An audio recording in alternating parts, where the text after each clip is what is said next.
the sense of frustration that I have with the seniors group in front of us right now, so my mother's generation,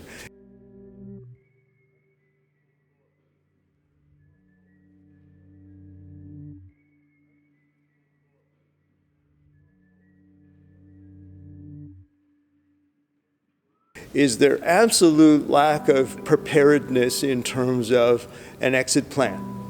So what is your exit plan? What are you planning to do? What would you like to do? How do you see the estate or the value of your estate being used in the future? Have you given any consideration to any of those things? And many of those folks, unfortunately, haven't done the work that's necessary to do that. Okay, so as a senior, one of the things you're gonna find is that you're now living on a fixed income, whether it be pension or whether it be, the CPP or whatever you're receiving. And what I find as a senior is that you've accumulated most of the things that you need, especially things like clothing. Your eating habits tend to change. You're not eating as much. You don't care for some of the things that you used to do. And so what I would suggest you do, take the opportunity for all your discounts. I am very loud and proud when I enter Shoppers or any store that has seniors discount. I always ask for my discount.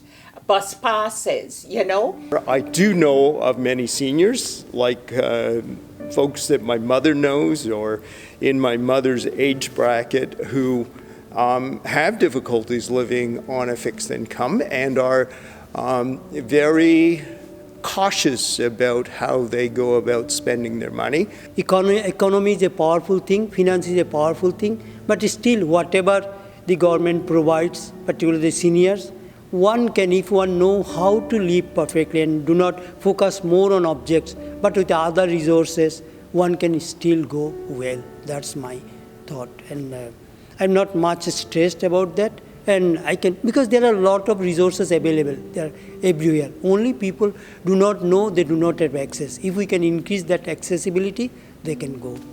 But make sure you have a budget. Leave something in there to take care of yourself. You may be gifting a lot to friends and families and so on. And one thing you need to be careful of as you're on a fixed income, if you receive phone calls demanding money, take note of that number and call your children right away. Call a trusted friend.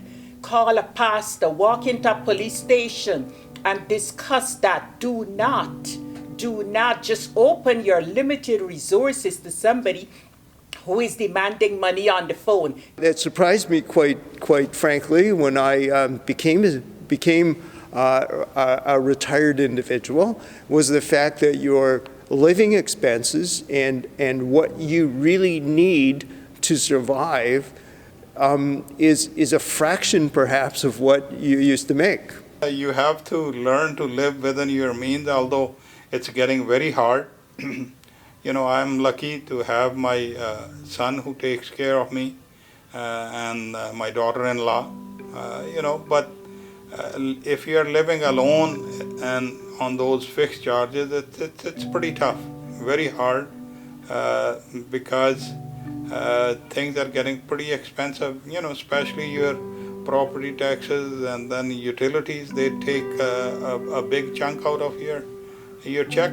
Give yourself a day to think about it and to consult others, because you cannot afford to lose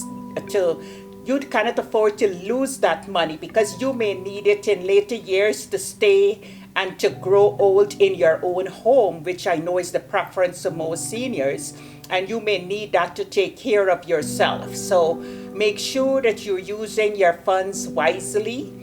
Put up for a rainy day, but don't forget to treat yourself.